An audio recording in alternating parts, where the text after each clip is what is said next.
Welcome back, sweet families, to the Call to Love podcast. Hey, it is November, which means it is National Adoption Month. And that is what we are all about here at Call to Love. And today we're going to be discussing the need and several aspects related to older child adoption. We're going to dive into the fears and the concerns that you may be experiencing right now as you're wrestling with your own call to love.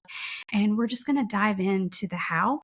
And we're going to hear from an expert in this area. And so joining me today for this conversation is Dr. Kimberly Offutt, and she is the Executive Branch Director at Bethany Christian Services. She's also a foster and adoptive parent herself. She's actually adopted 4 of her 7 children from foster care.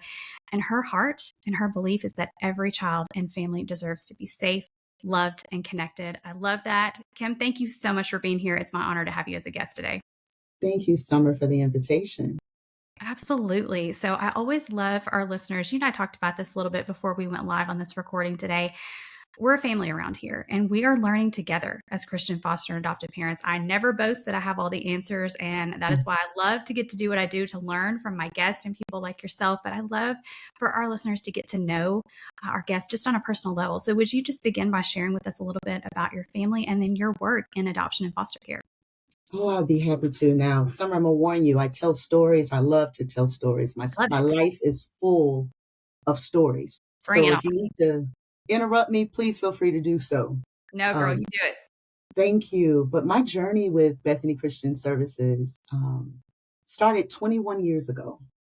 So 21 years ago, I moved from Georgia to Michigan. This Georgia girl Wow. moved to Michigan on a faith walk, literally. Knew nothing about Bethany at that time, didn't have family at that time, and just literally took a leap of faith and moved from Georgia to Michigan. And that's where Bethany found me. I found Bethany, however you want to phrase that. And I started off as a recruiter. Really cool, Summer. I got paid to go to church. Literally, that's all that I did. I was building church partnerships based on James 1:27 and really focused on the youth most at risk of aging out of the foster care system. Yeah. So the program was called Partners in Prayer. You may recognize this name, but it was based on Bishop W.C. Martin and Lady Donna Martin's story. Yes. Yes, Sound of Hope. Love 20 that. years later for their story to actually become a movie. But Incredible. it was so super cool to be a part of all of that too. But back then in 2002, I'm sharing about the mission. I'm sharing about the ministry. I'm sharing about the biblical mandate. And God is like, hey, before you tell other people what they should do, how about you do it?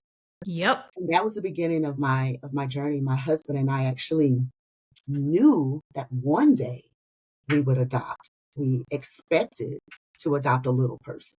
You know, I'm a Georgia girl, so my mama used to say, if you feed a child long enough, they'll start looking like you. So in my mind, I imagined this itty bitty little person, 1-year-old, 2-year-old, 3-year-old. And they were actually, have you ever seen those books? Back in the day, they used to print the books.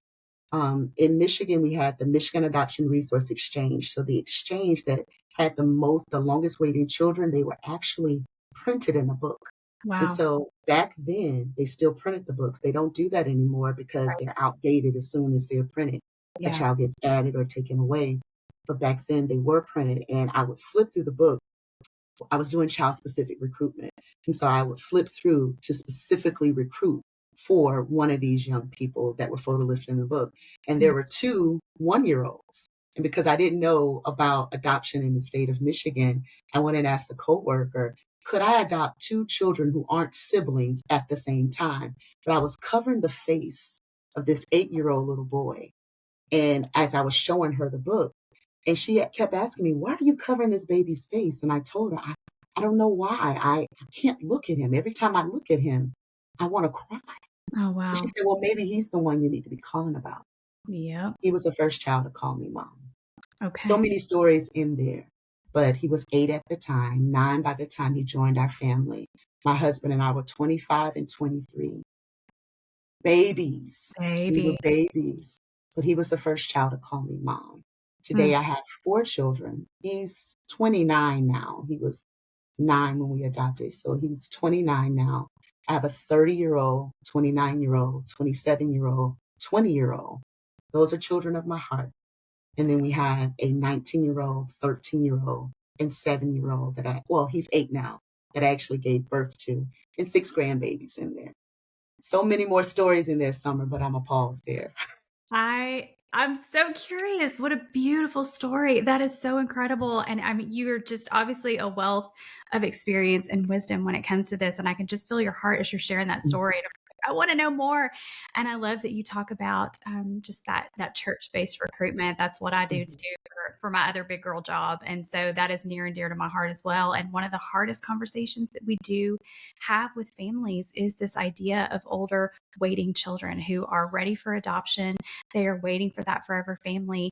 And there's just a lot of fears and concerns that go into that. And so let's just talk about the reality of that need for a minute, Kim. I think it's really, really helpful for us to understand what is the need as far as older children waiting for a forever family right now. So there's several ways that I would love to be able to answer this for you because first of all, in the US, there are over 400,000 children who are in foster care. Right. There's 125,000 of them that are actually available for adoption. Yeah. 70% of those kids are between the ages of 11 and 14. Okay. 25,000 of those children age out of the foster care system every year. Right. I'm reminded of Carlos. When I first met him, he was a 15-year-old boy who had been in foster care since the age of 2. Mm. He had been in a residential facility since he was 10 years old. And he was entering this poster contest where he was supposed to depict what it meant to him to find a forever family. And on that poster, you could see it was a picture of himself. You could see his mustache and his goatee. He had a T-shirt on, and it had an hourglass in it. So some of the hourglass, you could see the sand dropping at the bottom. Yeah. And across the top of his shirt said, "Time is running out for me." Wow. That's the reality of kids who are in foster care, who are available for adoption, and most at risk of aging out. Time is literally running out for them. Right. Yeah, absolutely. And so that's the domestic side of things. And it is a very real reality, one that not one of our listeners can escape in our own communities. It is literally Mhm, everywhere there is a child who is in need of that nurture, that guidance, and that parent role mhm, in their life. So let's talk about because we hear the need, we hear the numbers, they're staggering, they're heartbreaking. The image that you've just given us of this child who is literally the story of the shirt that you just described. Time is running out for me. mhm, For parents who are interested in adoption, there's so much fear and honestly a mhm, stigma around older mhm. child adoption, whether that's they're afraid of their trauma being too severe, they don't feel, equipped to address the type of trauma that these children have experienced, the possibly uncontrollable behaviors, unsafe habits, rejection of their adoptive family, running away, all these things. I know that this is obviously we're listing them because they have been realities and they are realities as a part of the adoptive parent experience. But Kim, how would you respond to these fears based on your experience? So, Summer, again, doing this work for 21 years and being in the child welfare space for 26 years. Hmm. One thing that if I had a regret, I would say that as a recruiter, as a trainer, I didn't prepare families well enough Mm, for the reality of adoption, yeah. not just adopting older kids. Because, okay, I hear, yes, children who are older, they may have experienced more trauma. Children who have older may have so many things. There's so many fears out there and they're real. If I could say anything is, it's real. It's real. And you have to be equipped. You have to be ready, but not just for a teenager who has had multiple life experiences. My youngest adoption was 2.5 Summer. It was 2.5. He was my hardest adoption. Wow. And I'm sure your audience knows about the neuroscience of the brain and how trauma hardwires the brain. I pray they've read The Boy Who Was Raised as a Dog by Dr. Bruce Perry. If you have not Mm, read that book, it's literally called The Boy Who Was Raised as a Dog by Dr. Bruce Perry. He talks about how any trauma that you've experienced within the first 3 years of your life literally rehardwires your brain. So yeah. here's my baby at 2.5. and he's moved from home to home to home to home to home. Any child who has experienced a separation from their parents, any type of separation in those first 3 years of their life, you're going to be dealing with those behaviors. Not you may, you will That's right. deal with those behaviors as they grow up. My teens could tell me, this is what I saw. This is who did it. This is what I experienced. This is what I went through. My Yeah. 2.5-year-old, it was a guessing game. Right. What did he see? What did he experience? What is this? Is this adoption? Is this quote unquote normal? I Right. don't know. So when I tell families today, again, today, I prepare families that this is a battle, right? We're battling for families. We're battling for children. This is ministry. Right. It's hard. It will break you. That's right. You can't go and recruit a family to adopt when you say things like that, right? That's I didn't true. say that on those stages. I didn't go into churches saying, "Oh, this will break you. Yeah. This will be hard." Yep. But God, That's right. anything that he calls us to, he equips us for. That's right. Any fears that you may have, anything that you may feel inadequate for, we have training, we have support, we have ways that we can help equip you and equip you well, because it will be hard. Yeah. Your fears are real. You know, it's real for you to feel. Will they run away? Maybe. My adult children, have I experienced rejection? Absolutely. Mm. Have this caused me? I think about um, I think about the way I tell people as a married woman, right? How God utilizes marriage to teach me things about me that he wasn't able to teach me as a single person. Yeah. In marriage, it's ministry. It's the same thing in adoption. Yeah. He does this thing in my heart. He showed me ways and has healed areas in my heart through adoption that he just would not have been able to do with children that I naturally gave birth to. So Yeah. dealing with the rejection, dealing with the pain, dealing with the trauma, leaning in that way taught me so much about me. Yeah. And it has healed areas in my life so I can bring healing to my children's lives as well. Mm. That is so good. And I absolutely agree with everything you said. It's spot on. I feel like there were things that were unearthed and revealed in my heart and my brokenness that would not have come out had I not Hmm. taken that journey of foster care and adoption for sure. And honestly, I feel like I'm a better mom even to my biological kids as a Yep. result of saying yes to adoption and unearthing those things that needed to be refined, that needed to be removed, and that the Lord needed to deal with me on. And so that is so true. And, I think it probably is a fear response. And I don't throw people under the bus when I say this, but I hear a lot of this, and I know you do too when you're talking in this realm of churches and just talking to people in general about what you do. They're like, well, you just got to be a special person to do this. You've got to be just a really special person to adopt, especially an older kid. And there's this negative, mindset that comes with that. And like you're saying, I mean, the truth is you've got to be called to any kind of adoption. It is an absolute calling. It is a refining journey that will wreck you, that will break you, but will produce something so beautiful on the other side of it. And so I'm curious for you personally, maybe one of your biggest lessons that you feel like you've learned as a result of saying yes to this calling, Kim. You know, I've learned because when I first stepped into this space, I hear you on the yes, you absolutely have to be called. But I actually stepped into this space feeling like I needed to save a child from something. Right. And I've learned that I'm nobody's savior, Yeah. right? We only have one savior. His name is Jesus Christ. Amen. And in my quest to save a child, I found me. And I found my own healing and deliverance in so many ways. Yes, Wow. we absolutely need to be called. Yes, we absolutely need to be equipped. But we are nobody's savior. This That's right. is not about me getting my own need feel or in some kind of way feeling like, no, that's already done. It was already done on the cross. So Right. Yeah.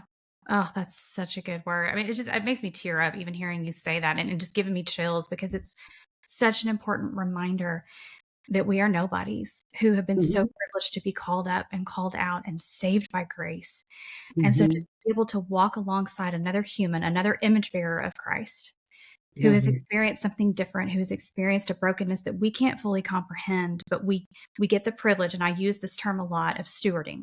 We're not owners of Mhm. our kids. We're not, we are stewards and we are shepherds of the children that the Lord allows to be a part of our story.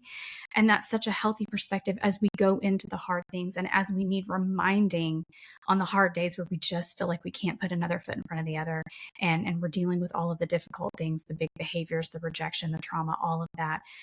When we are rooted in that understanding, everything that you just shared, it really does give us the strength to keep going. Now, you mentioned, and I think this really is important for us to talk about next, is this idea of preparing and educating. And you Mhm. and I both can say this, a good number of years into this journey, that there's no amount of training or equipping on the front end of this journey that could ever prepare you enough. And so much of it Mm-mm. is learned along the way. But that being said, I would love to ask you, in your professional experience, what do adoptive parents need to do? What are some non-negotiables and ways and forms of just education and support that they need to prepare themselves if they are feeling this calling to step into this realm of older child adoption or adoption just in general? Just adoption, period. Yeah, Reading, studying trauma. Again, The Boy Who Was Raised as a Dog, Dr. Bruce Perry. Anything by Dr. Bruce Perry is incredible. yeah, But understanding trauma, preparing your family. If you have biological children, include them in the journey. A yes, lot of the disruptions that I've seen in adoption has disruptions and even dissolving of adoptions have come because of the adjustment phase for biological kids who yeah, they just could not understand the trauma. They could not see their parents go through hard things, or maybe they were too are now experiencing their own traumas and having a hard time.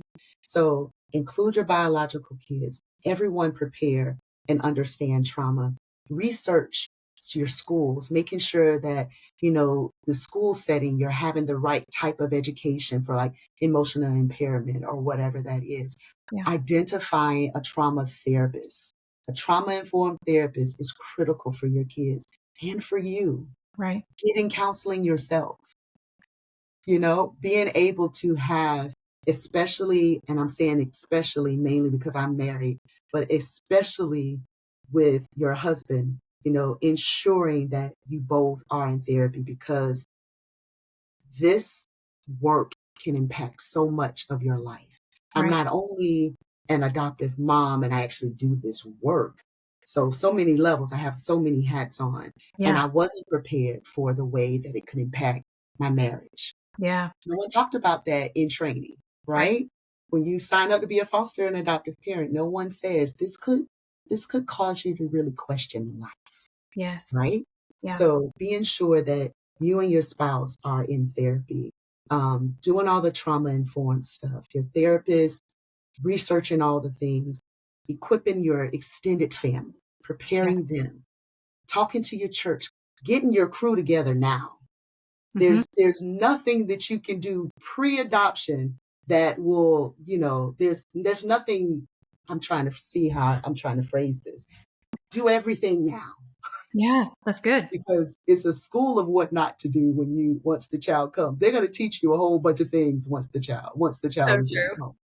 I've learned so much from the very first child that called me mom. So, Yeah. Oh, that's so, so good. Yeah, and support is everything. Let's lean into that a little bit because I do similar work that you do, mhm, and I work with a lot of families who have said yes to this calling and they've stepped into some of these things that maybe were unexpected. And one of those things was a lack of support or understanding from extended family.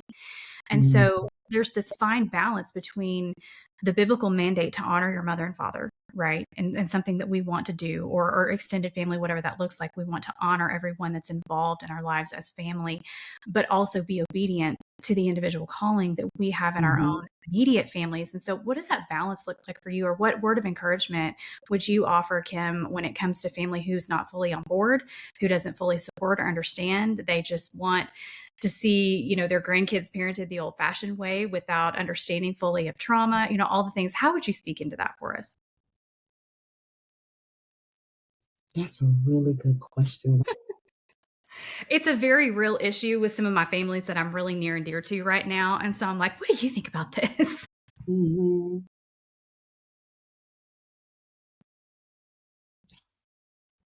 My brain just went because I I'm get trying it. to pull a story. My mother, they did not understand Mm, why I chose to adopt first, right. right?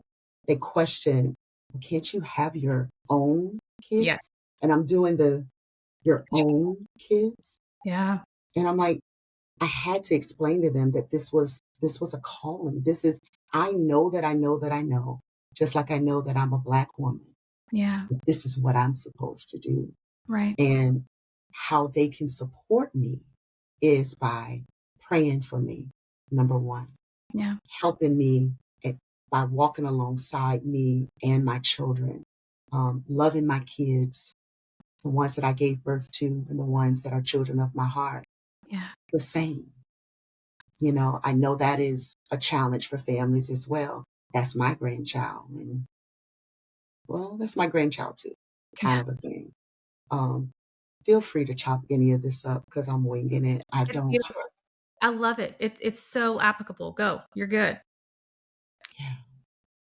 And just really helping my family understand because, again, I'm a good old Georgia girl who was raised with corporal punishment. Yeah. Spare the rod, spoil the child. Right. Mom, no. Our children have experienced enough trauma to add, physical punishment on top of that. So just educating them and Right. helping them understand how we could parent differently. And yes, I may have quote unquote turned out all right, but I had my own things that I needed to work through because I was corporally punished and I didn't need to be, Yeah. right? Yeah. So it has been a journey of educating my family. It has been a journey of finding my tribe because some of the language that I use, my family just doesn't understand. It's a And great way to put so it. it is my family that I have built around me has been other foster and adoptive parents as well. It Yeah. has been, youth who aged out of the foster care system, like the one I have. You can't see the picture in this screen right now. But Brittany, she calls me Dr. Mom, Dr. Mama Mentor, Miss Kim. Um, and yes, I play so many different roles in her life, but yes, I'm Dr. Mama Mentor, Miss Kim. Mhm. So she's a part of my family too, because she too has been in the foster care system. She aged out of the foster care system. She gets my kids in a way that Yeah. even I don't get them, Right. right? So to be able to just educate your community. And Mm. it's a constant journey of education. So, It is. Yeah, you're absolutely right. And I'm hearing you say that, and I absolutely agree with that. And the word that comes to mind is margin. Because here we are, we're doing the wife thing, we're doing the mom thing, we're doing the ongoing education thing. Then we're trying to minister with grace to those in our lives mhm, who don't understand. We're trying to build a community around us, the tribe, as you mentioned. I love the way you word mhm, that because it is so amazing and beautiful how the Lord provides where we see a lack, right? If we don't have that supportive immediate family, He provides family to come along the way and speak that common language and lift you up and all of that. But man, that right there, just sharing all of that, and that goes on every day, all day, mhm. sometimes into the night when you have trauma kids who don't sleep. So margin, my friend, where do we find it when we are doing the things, when we're living out the calling, and it's just exhausting? It is absolutely exhausting. And I've told so many families, whether you're a foster parent or an adoptive parent, just a biological mom, you're a mom, right? Yeah. To be able, there's so many things that I feel like I've learned over these years in self-care and taking care of me Yeah. mentally, emotionally, spiritually, socially. I have to drink my water. I have to take my vitamins. I need 7 to 8 hours of sleep. I can't sacrifice that. I need to be in prayer. I need to be spend time in worship. I need to spend time with him because he strengthens me through all of this, right? I Right. can't do any of this without him. And Yeah. if I'm not taking care of myself well, then I can't show up well as a mama. I can't show up well as a wife. I can't show up well as a friend. I can't show up well in these spaces, even at Bethany, where I'm responsible for all kinds of programs and staff and everything else. Um, but not sacrificing those things, not sacrificing your mental health and your physical health and your emotional health and your spiritual health to do this. Yeah. So it's critical that we take care of ourselves. Yeah, absolutely. I agree with that. And that's hard to do because we as moms, we just tend to sacrifice ourselves for the sake of all of those that we're caring for. But we absolutely have to prioritize that so that we can effectively serve and help Hmm. our kids and to thrive and do all the things that we've been called to do. I love that. I think that's so important. You mentioned Bishop Martin and First Lady just a few minutes ago. Yes. They are some of my favorite. I've had the pleasure of meeting them a couple of times and got to spend quite a bit of time with Bishop Martin about a month and a half ago. He came for a conference that my agency was hosting. And I mean, I just love his heart and the inspiration behind Hmm. the story. Sound of Hope, guys, if you haven't seen it, please go and make sure that you watch that movie. It's absolutely incredible. And it is so telling and such a real depiction of Hmm. what it is to experience adoption in every age range and all of that. And Hmm. I know it's your heart and it's my heart for us to see that type of story pop up everywhere in our communities, in our churches. And I think what's heartbreaking to me is those that are still looking away. And because they're allowing that's someone else's calling. That's someone else's deal. It takes a special person. Well, so the government will handle that. Bishop Martin gets on that one big time on all of that. And he's like, no, it is God's people who are responsible for responding to this. And so I know this is an uncomfortable challenge that I'm about to, have you speak to, but when it comes to that James 127 mandate, when it comes to this idea and the reality of so many children right in our own communities, regardless of where you live, there is a child that you can serve. Kim, how would you speak to that mandate and encourage those who maybe someone's listening today and they're really wrestling with taking that first step, but they're hearing everything that you've shared and they're like, Hmm. okay, I'm really feeling compelled. What advice do you have so that we can see the reality maybe behind this dream that we have of more stories like the Martin family? It's really interesting. I'm smiling at you because I've told people to stop praying in that situation. I know it sounds weird for me to say that, Yeah, yeah. but the devil won't make you do it, Right. right? Sometimes we sit back and we're like, Lord, is this you? Is this you? Should I? Should I? Yes. Get off the fence. Right. Make the call, take the next step. God's got you. This is totally not the devil telling you to do this. Yeah. You prayed about it, you've sought him, you're still wrestling. Just the simple fact that you're wrestling with it, it's time for you to just lay that at his feet. Yeah. And whatever it is he's called you to, he will equip you for.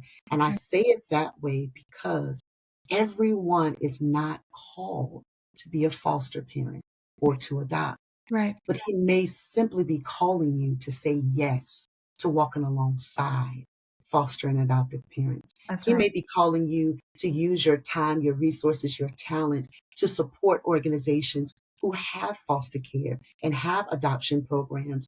We need resources to do this work and do this work well. That's You right. may have those resources. You may be that family who has been called to walk alongside the Britneys of the world. Brittany is the young woman who calls me Dr. Mama Mentor, Miss Kim, who, Yeah. when I met her at the age of 27, said, will you take me? Because she had aged out of the foster care system. Wow. There are young people, 25,000 who age out. Literally, when you age out, that means the doors to the foster care system is closed. And these children, these young adults, are now trying to figure out life on Yeah. their own without the stability and the support of a family. Right. You may be their network. You may be their community. You may be the person that they can put on their application that it call in case of an emergency.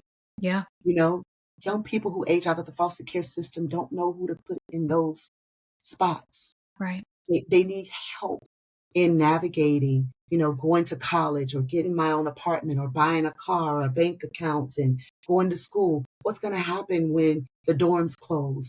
I mean, you could easily be that family that walks alongside them and just be a support. Yeah. Yeah. What are you saying yes to?